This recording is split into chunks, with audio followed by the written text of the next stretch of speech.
आज हम एक ऐसी कहानी की बात करने वाले हैं जो भारत की आज़ादी से भी पहले शुरू हुई थी। एक ऐसे जुए की, एक ऐसे साम्राज्य की जिसने लगभग 40 सालों तक लाखों लोगों की जिंदगी पर बहुत गहरा असर डाला। जी हां, हम बात कर रहे हैं मटका की।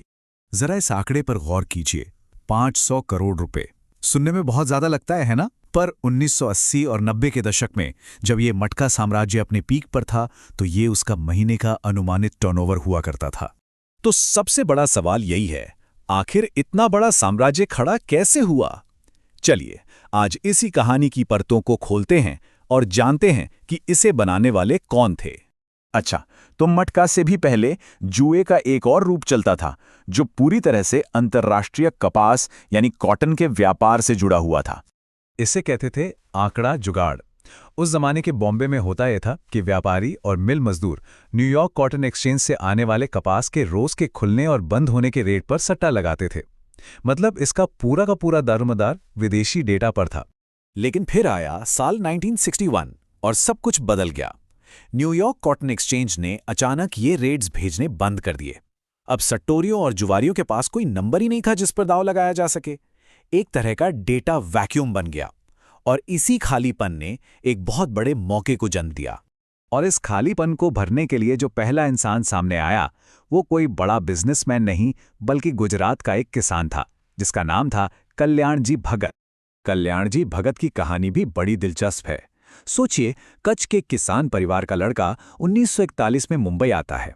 यह मसाले बेचने जैसे छोटे-मोटे काम करता है, लेकिन साथ ही वो लगभग 20 साल तक कपास की सट्टेबाजी को बहुत करीब से देख रहा था। वो लोगों की नब्ज समझ चुका था और इसी समझ के साथ 1962 में उन्होंने शुरू किया वर्ली मटका। उनका आइडिया इतना सिंपल था पर जबरदस्त था। एक बड़े से मटके में 0 से 9 तक के नंबरों वाली पर्चियां डाल दी जाती। कोई भी आम आदमी आकर एक पर्ची निकालता और वही नंबर विनर बन जाता। सिर्फ 1 रुपए से भी दांव लगा सकते थे और खेल सातों दिन चलता था। इसने इसे आम लोगों में इनक्रेडिबली पॉपुलर बना दिया। भगत ने खेल तो शुरू कर दिया, पर कहानी का असली शहंशाह अभी पर्दे के पीछे था।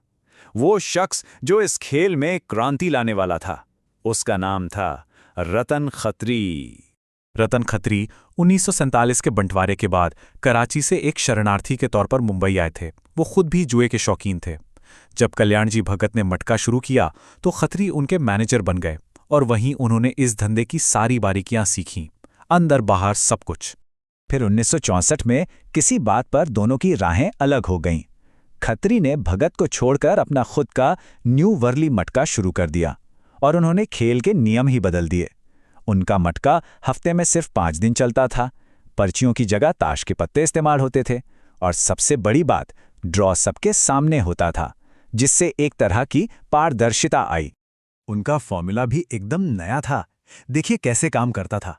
पब्लिक में से ही कोई 3 पत्ते निकालता, मान लीजिए इक्का, चौका और सत्ता। अब इन तीनों को जोड़ दिया तो बना 12। फिर पहले डिजिट यानी 1 को हटा दिया जाता, जो बचा यानी 2 वही होता था विनिंग नंबर। इस गणित वाले तरीके ने खेल में एक नया ग्लैमर जोड़ दिया। और पता है, यही खत्री की सबसे बड़ी जीत थी, भरोसा। हर बार ताश की नई गड्डी खुलती, ड्रॉ सबके सामने होता, तो लोगों को लगा कि इसमें धांधली की गुंजाइश कम है। देखते ही देखते न्यू वर्ली मटका का नाम ही रतन मटका पड़ गया। लेकिन हर सिक्के का एक दूसरा पहलू भी होता है। जैसे जैसे यह साम्राज्य आसमान छू रहा था, वैसे वैसे इसकी एक काली हकीकत भी सामने आ रही थी। संयोग के इस खेल की कीमत बहुत से लोगों को बहुत भारी पड़ रही थी।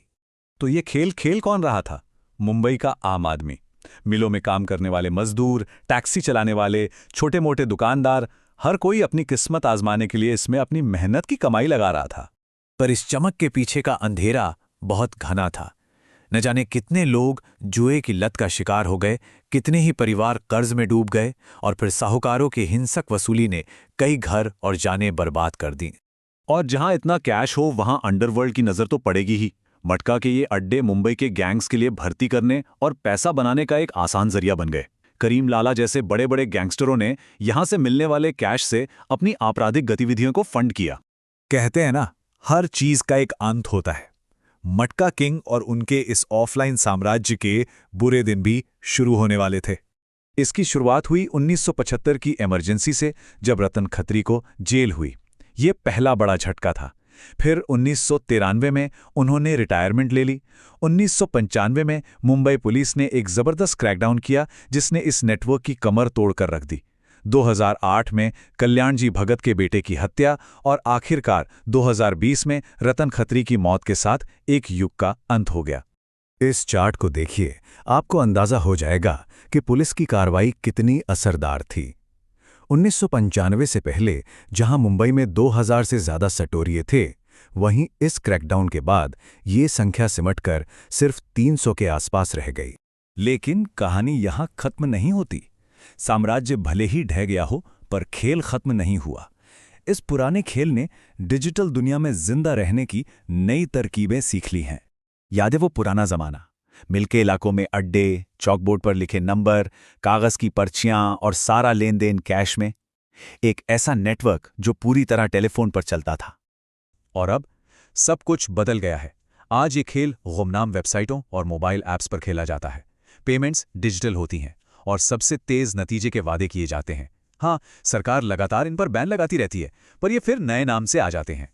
तो आखिर में सवाल यही बचता है, क्या मटका का साम्राज्य वाकई खत्म हो गया है, या उसने बस अपना चोला बदलकर डिजिटल दुनिया को अपना नया ठिकाना बना लिया है? ये एक सोचने वाली बात है।